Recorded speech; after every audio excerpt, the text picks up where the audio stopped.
Hey everybody, I wanted to come on here with Steve, my awesome husband, Hey. and we were chatting on the way while I was messaging you all in the legacy chat there, and he had some really awesome thoughts that I really wanted him to share here. And yeah, I know that this is really tough, that the hemp is like being pulled off the website in Canada for like the next little unknowing time frame, so the next little bit anyway. So I'm gonna let Steve kind of share some of his thoughts. We were talking a lot about stress and how that can affect the body too. So anyway, I'll let you take it away. Yeah, I think, the hemp is a great product and it has a lot of really positive attributes to it.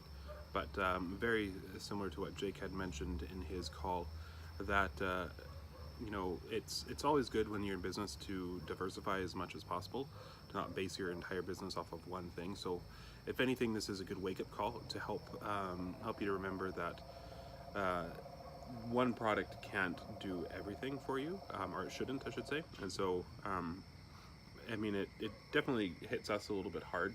When we say us, because we work at this together. Because that's honestly what people are really kind of interested in. It's the new fad. It's the curiosity factor for a lot of people, and it is a great tool to get people in the door and to get them trying the other products.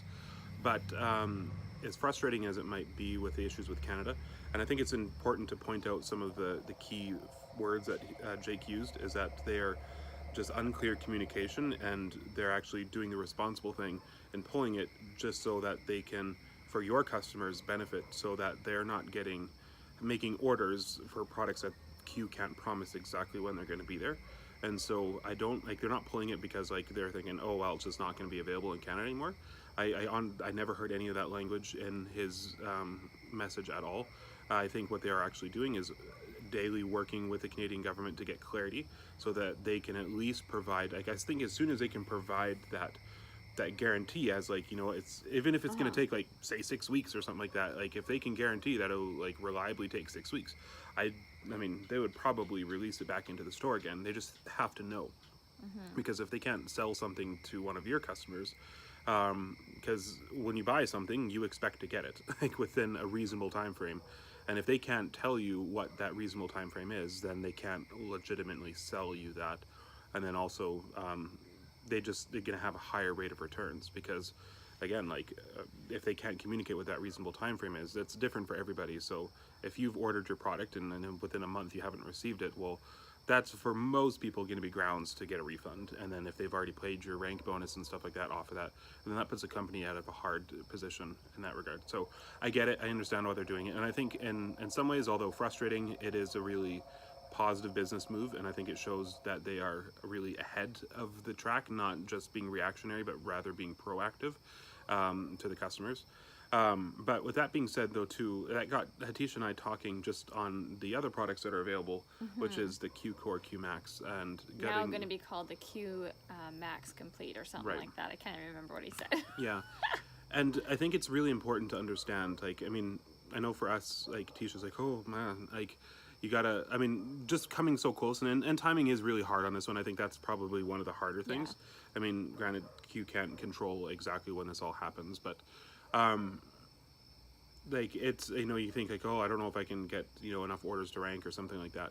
But I would actually, my comment to Atisha in that regard was a little bit of the opposite, as that, you know what, in my opinion, I think the Q Core Q Max is probably one of the better products to be really building on, because number one, it's not going to get banned or going to have backorder issues, especially with the new formulation coming out. Like, they've guaranteed that it's going to have, I think, 2-day shipping. Yeah, it's coming up to that in the US for sure. So that's great.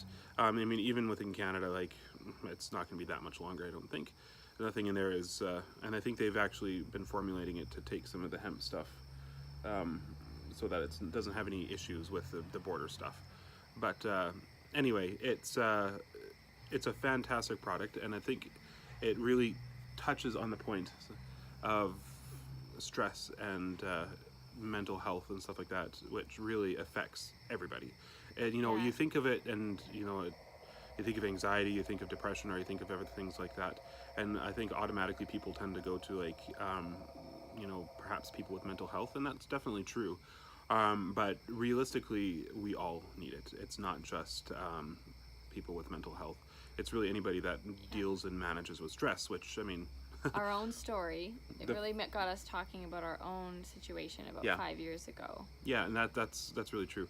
So like 5 years ago, I was working as a heavy duty mechanic at a local shop in British Columbia here in Abbotsford, and well, not here. We're actually in Costa Rica, but Not here in BC. in BC. And we, like, I had just gotten to my limit. I had totally burned myself out. Like, not necessarily on the work aspect of things, but just in not understanding myself, not knowing who I was, and just Not understanding anxiety. not understanding anxiety, just not knowing how to manage myself. And what I found is as I increased the stress load on my life, I wasn't able to manage that well because I never was either taught or trained or never learned really how to properly manage my own mental health. And my body definitely was not in any health position to be able to give me any help in that regard either. And so what ended up happening is I went off on stress leave for a year and a half. Actually, it's about 2 years because I had actually gone on stress leave a little bit before then too, or previous year for about 6 months. I don't know if you remember that. When we were working in Grand Prairie, Oh, yeah. I took stress leave for a It while. wasn't back to back. It wasn't back to back. I went back to work for a year and a bit, and then it just resurfaced, but not a much more intense way. But I mean, I remember so clearly just being like completely beside myself with anxiety, like literal panic attacks, almost Hospital daily basis. visits. Hospital visits, thinking I was dying. I remember having the paramedics come several times just because I literally like. I mean, it sounds funny to say this now, but it definitely wasn't funny in the moment. I remember looking at Tisha in the eye and like thinking like in my own mind like this is it, like I'm gonna die, like, and having all that blood drain from your face and that panic, just like that raw panic set in where like you literally just like are paralyzed for everything. I tried to go back to work a few times during that period, but it just always, every time I started to reload my stress plate, it just fell back in on itself.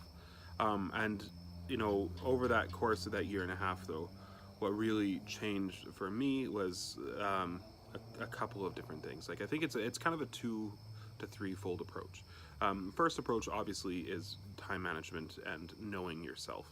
You got to be able to know what you are realistically capable of. So honesty, you got to be honest with yourself. You have to know what you can actually handle, and that won't always be the same. It's not like I'm gonna be able to handle this and that's it forever. Like in my time of what helped me on my road to recovery is while I was off work, I had to set a boundary for myself. Is this what I can handle every day? And at the beginning there, I couldn't even handle dealing with the kids. Like, and I just had to be I okay couldn't with that. even leave the house sometimes. Yeah. He was But such a hard time. I literally I felt like I kind of had to start from almost a toddler perspective of like this is what I can do, and then every day we increase that a little bit more and a little bit more, and now in my normal daily life I still do that. I still am honest with myself as to what I can actually physically handle, and to set up the proper boundaries and barriers in your life to be able to protect yourself, that when you're getting to those limits, then you can pull back and you know, start the self-care and self-healing and stuff like that. And for you, there were so many factors at Yeah. play that we changed. Work environment, he went back to school. Yeah. To find a vocation that suited him. Yeah. And you worked on like so many facets, like spiritual side, emotional side, and then nutrition. We finally Yeah. got on board with nutrition, which was huge. Well, that pulls me back. Like, so the first is like being honest with yourself and understanding your actual physical capabilities.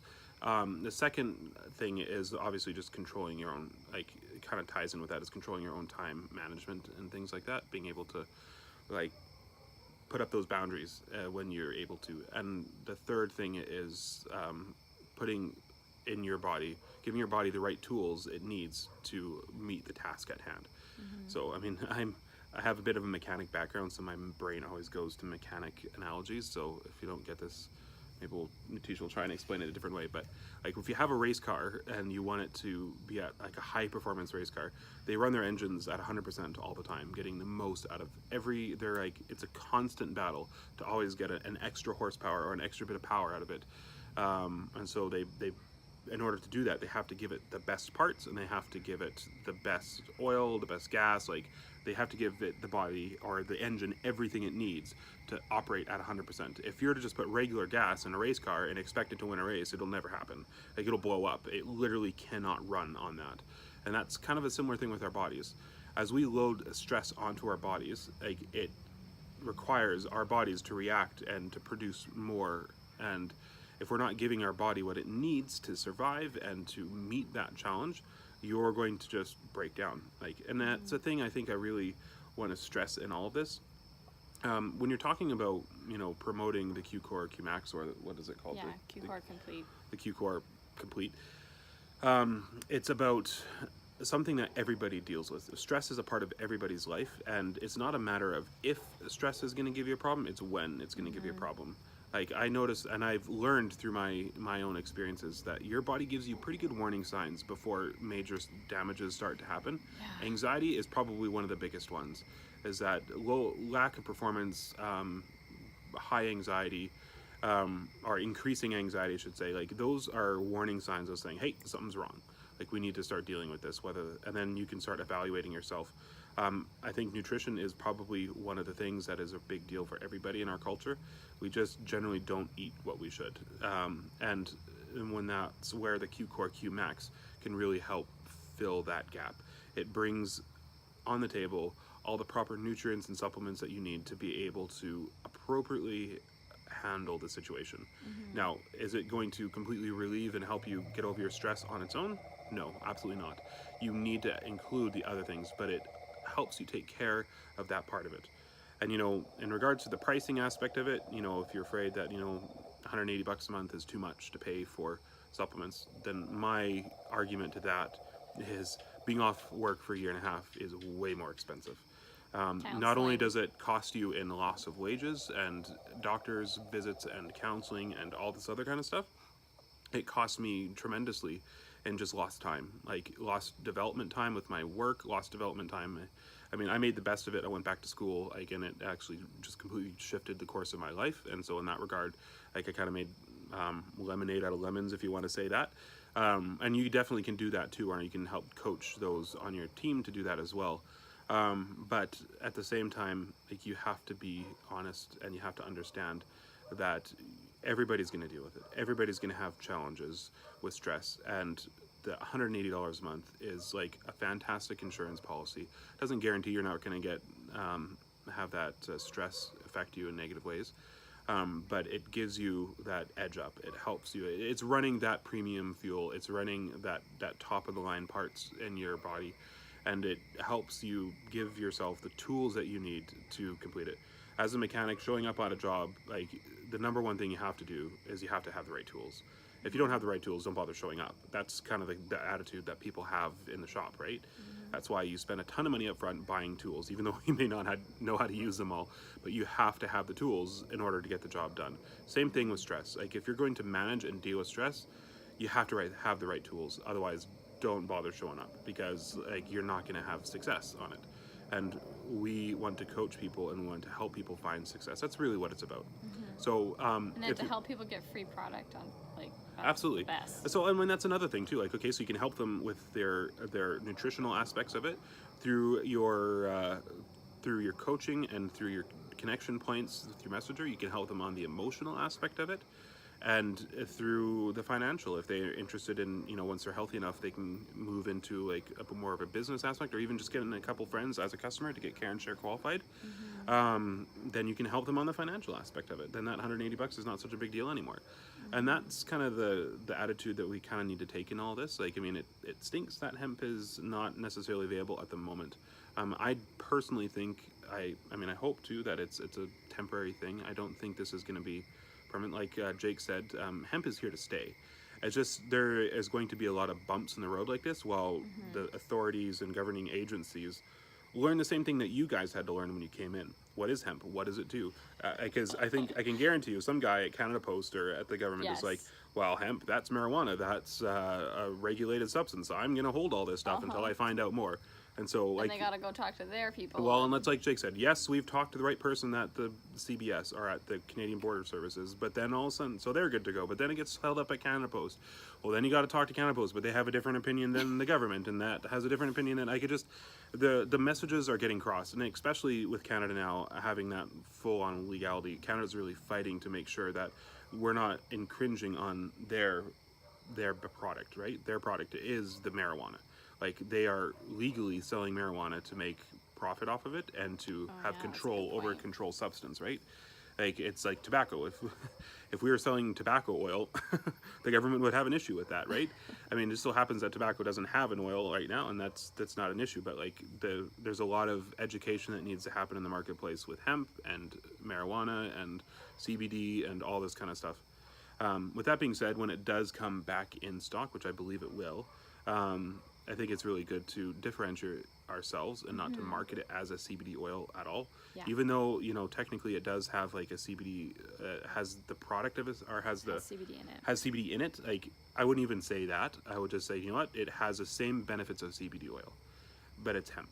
Like, and that's where you can kind of just differentiate yourself from that, because that will really help Q, and it'll help the general future of population, this. like, really, because that seems to be the problem, is CBD oil.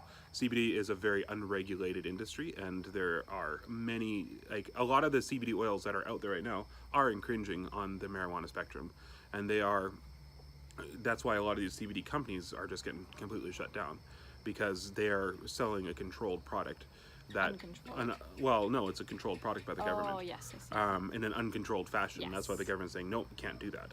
Whereas, like, now with Q, the problem with them is they're having to work through that education piece of, like, no, hemp is different. It's from a different plant. It's a different part. Like, it has some similarities, yes, but, like, and on the molecular level, hemp is different. Like, it's, yeah. So anyway, So great. we'll walk through that as it comes, and don't lose heart.